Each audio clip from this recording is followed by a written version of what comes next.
The next important math skill for physics is going to be solving formulas for a specified variable. In other words, you can have an equation that has D's and V's and T's and E's and M's and G's and H's, and all of them will be written as something like a D equals or an E subscript G equals, but maybe we want to solve for a different variable. And what you're going to have a choice with in physics is you're either going to be able to solve these equations with numbers in them, and then rearrange, or you're going to be able to actually rearrange the literal formula, which surprisingly in Physics 50, I don't know what it is with adults, but they really like rearranging the literal formula. And then it's easier, I think, to then plug everything into their calculator, which is why they do it. So to do this, you have to know your rules for linear equation solving. Now, if you haven't done much linear equation solving, I'm talking things like 2x plus 3 is equal to 5. That might be a good place for you to start and maybe come and ask me for some extra worksheets. But what it is there's a golden rule of algebra, which is that what you do on one side of the equation, you must do on the other side. And what we want to do when we're isolating a variable is get rid of everything else that's there except for that variable. So for example, if you look at an equation like 2x plus 3 equals 5, if I want to solve for x, I need to get rid of this 2 and I need to get rid of this 3. Well, what are the 2 and the 3 doing? Well, the 2 is multiplying and the 3 is adding. So to get rid of them, we're going to do their opposite operations. So the opposite of addition is subtraction. The opposite of multiplication is division. If there was squaring, we would square root. Now, the order to do this in is the reverse of BEDMAS. When we simplify, we do brackets, exponents, division, multiplication, addition, subtraction. When we solve, we do addition, subtractions, then multiplication, divisions, then exponents, then brackets. So for example, here, I would get rid of the adding 3 first, and to do that, I would subtract 3. What I do to one side, I also do to the other side, and I get 2x is equal to 2. Then to get rid of this 2, the 2 and the x are multiplying, so the opposite operation would be dividing. And I would divide both sides by 2, and I would get x equals 1. The biggest thing here is it's going to be the exact same thing using these formulas, but instead of it being numbers, it's just going to keep all the letters. So let's look at an example. If I have an equation like d equals vt, this is a distance equals speed times time equation. If I wanted to get this equation to solve for v, what would I do to get v by itself? Well, the only operation happening with v is a multiplying by t. So I would undo that by dividing by t.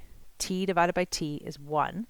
And as long as what I do to one side I also do to the other, I'm good to go. And I would get v equals d over t. Now, simple equations like that, sometimes people do the triangles, if you've ever seen these before. So it would be something like d equals vt. So you could also read this as v equals d over t or t equals d over v. And if that's something you would want to write on your formula sheet in Unit 2 when we use this formula, you'd be welcome to. Okay, but it's also good to know about undoing the operations. So same thing with this equation. This is E sub g. Now, anytime you see a subscript, it's an identifier. So there's a lot of E's in this course. There's potential energy, like E is energy. So there's potential energy, there's kinetic energy. And this one would be gravitational potential energy. So we would identify it as E sub g. But you can just treat this as one variable. This is just an E, just happens to have a g with it. But what we want to do is, confusingly enough, is solve for g. So you're never going to solve for a subscript. You want to solve for this g. So if I wanted to get that g by itself, what's happening to the g? Well, there's a multiplying by m and a multiplying by h. So I could divide by m and h at the same time to get it by itself. So I would end up saying E sub g divided by mh is equal to g. This is, like I was saying earlier, this is gravitational potential energy is equal to mass times the acceleration due to gravity times height, right? So that's just a rearrangement of that one. The next one is our Ohm's law equation. So if I have something like R, which is resistance, is equal to voltage divided by current. So R is equal to V divided by I. If I wanted to solve for the V, what's the only thing in the way of getting V by itself? Well, it's this I. What is this I doing to the V? Well, it's dividing. So the opposite operation would be multiplying. If you multiply by I and divide by I, it divides to give you 1 and it goes away.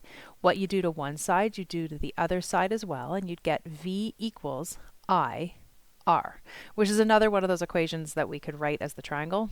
right? So anytime you have these three variable equations, you can do v equals IR. So v equals IR, I equals v over r, and r equals v over I, right? You can do it any of the ways. What about this one? So this one, I mean, I just sort of taught you, you could say I equals v over r using the triangle, but how do I get I by itself?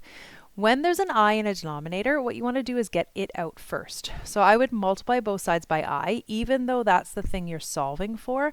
I don't like solving for things in a denominator. So I would start with v equals IR, and then if I wanted to solve for I would divide both sides by r, and I would get I equals v over r. So just a couple things there, right? Learning how to use this triangle and how it works, and as well as what if I was giving you this equation from scratch and I wanted you to solve for something that was in a denominator. All right, next equation is the area of a triangle. So if I wanted to solve for b, what's happening to the b? Well, it's multiplying by h. That's a pretty straightforward one. But what the heck is with this half? Can you think of this as multiplying by a half? Well, sure. So if I think of it as multiplying by a half, I could divide by a half and I could divide by h to solve for b. And I could end up with b equals a over 1/2 h. But that's kind of ugly. What if instead I said a equals 1/2 bh? And what if instead of looking at this as multiplying by h, I thought of it as dividing by 2? If I think of it as dividing by 2, I could multiply both sides by 2 to start to get 2a is equal to bh. And then to solve for b, I would divide by h. And I would get b equals 2 times the area divided by the height. Now, I just got two answers. This one and this one. Is one right and one wrong? No. You could say or. And especially in physics, like if you're okay putting a half into an equation, this equation's fine. This one looks nicer to me. I would choose this one. But if you gave me this as an answer on a test, as long as it was a written answer, I'd be totally fine with it. Multiple choice, you'll either see or it will only give this answer. So you'd have to know how to get to from this to this. All right, next one. What if I wanted to solve for m sub 2? So not the m1, but the m2. This is an equation that we're going to use in Unit 3. This is gravitational field strength between any two objects. But the whole point of this is I want to start for m2. What's happening around the m2 is that you're multiplying by capital G, you're multiplying by m1, and you're dividing by r squared. So you have to get rid of these three variables. Now, when it comes to multiplication and division, it actually doesn't matter which one you do first. Let's get rid of this dividing by r squared first. So let's multiply by r squared, which is its undo operation. So I would end up with r squared f, or fr squared, it does not matter, is equal to capital G m1 m2. Now to get m2 by itself, these two are multiplying with m2, so I'm going to divide by them. What I do to one side, I also do to the other. I end up with m2 is equal to r squared f, or fr squared, over g m1. And that would be my final answer. All right, I have a couple more on the next page. And if I'm going too fast, please come and see me.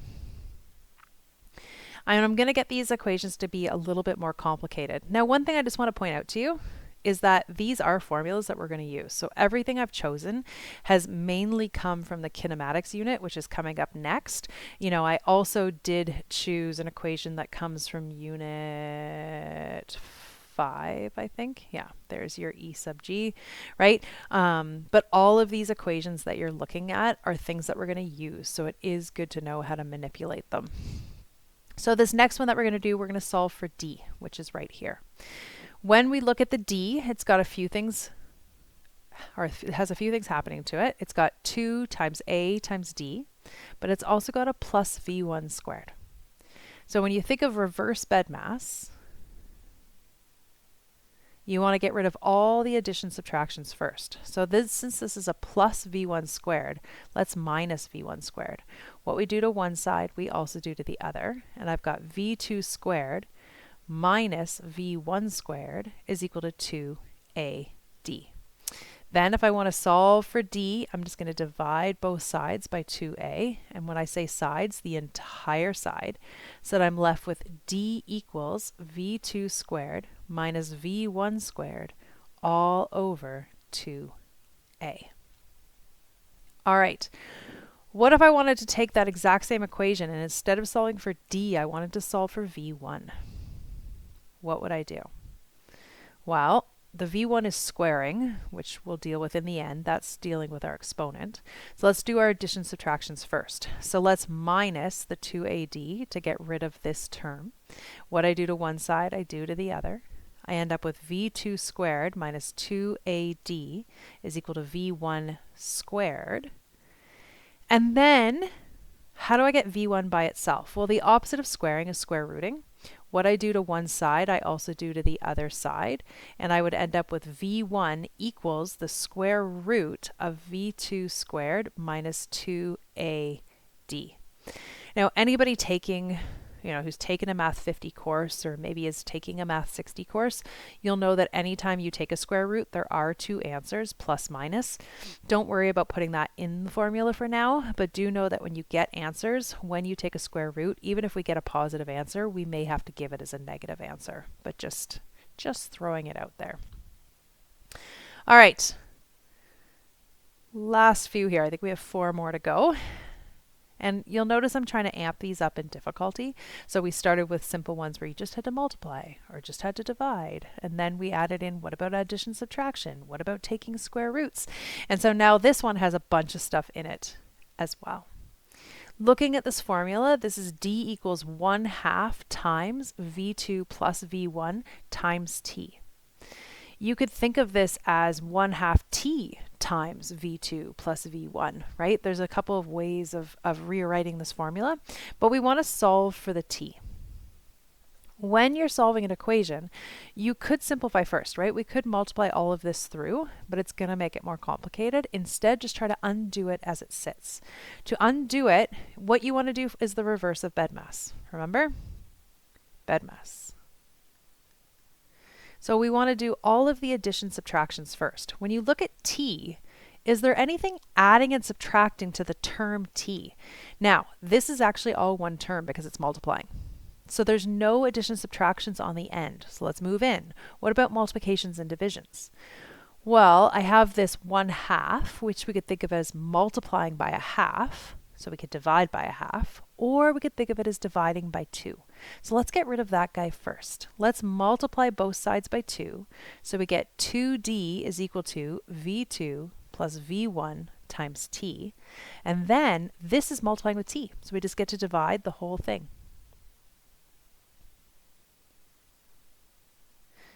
And we end up with t equals 2d divided by v2 plus v1.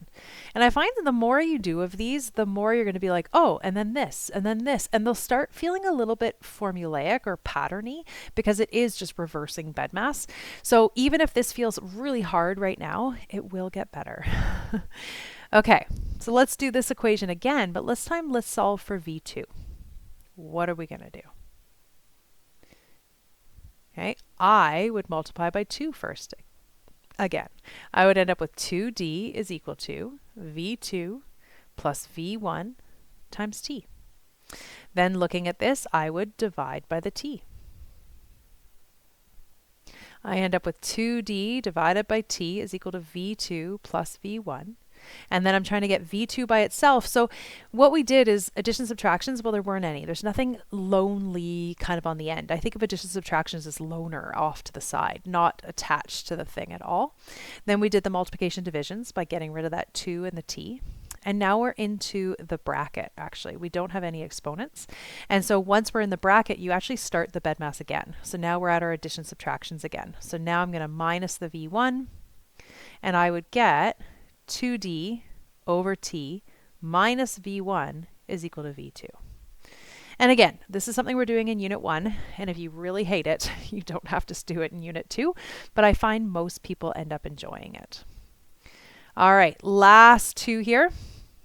First one, let's solve for a. Can you pause the video? Do you feel ready to go yet? Think about BEDMAS. Is there anything adding and subtracting?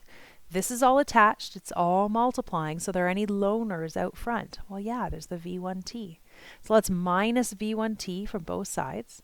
And we'd end up with d minus v1t is equal to 1/2 at squared. Now we're trying to get to the a. What's going on with the a? Well, we have a multiplying by t squared, and we have a multiplying by a half, which I like to think of as dividing by 2. So I'm going to get rid of that 2 first. You will find that I do that a lot. I hate having fractions in a fraction. So I get 2 times d minus v1t is equal to at squared. And then I'm going to divide by the t squared. Now, I didn't multiply the 2 through, but you're more than welcome to. I would be totally happy with the answer being 2 times d minus v1t all over t squared. But I would also be totally happy with the answer being 2d minus v1t all over t squared. Oops, sorry, 2v1. Right? If we multiply the 2 through, that's great. And if you wrote it like that, some people want to go further and be like, well, this is 2d divided by t squared minus, this is getting divided by t squared as well. And if you wanted to, you could then go 2d over t squared minus 2v1 over t. But I don't know why you ever would. Personally, I'm totally game for this one. Yeah, okay, why not put the 2 through and get that one, right? If you don't want to use brackets in your calculator. But to go this far, I mean, that's entirely up to your math skills and what you feel like doing. All right. If you haven't felt confident yet, maybe you feel confident now giving this one a go, right? We want to solve for v1. What are we going to get rid of first? Nothing attached to it, just the floater. So we're going to minus 1/2 at squared. And we would end up with d minus 1/2 at squared is equal to v1t. And then to solve for v1, I would divide both sides by t. And I'm totally happy with d minus 1/2 at squared over t is equal to v1. Because in physics, this isn't a final answer. This is something that we're then going to put numbers into and rearrange and solve. Rearranging, just put numbers into and plug into our calculator. If that 1/2 bothers you because you're mathy like I do, get rid of it. I'm not even going to show you how. This is totally fine. Okay. I said I won't show you, but I'm going to put or. If any of you are really math nerdy out there and you really want to give this as an answer, that's awesome. Right? That's cool. I'm like, do I show even? You can just stop the video now. Or if you want to give d over t minus at over 2, you totally can. It just depends how nerdy you are. Okay, this is awesome. This is awesome. I just can't stop myself. Okay, hopefully those feel okay.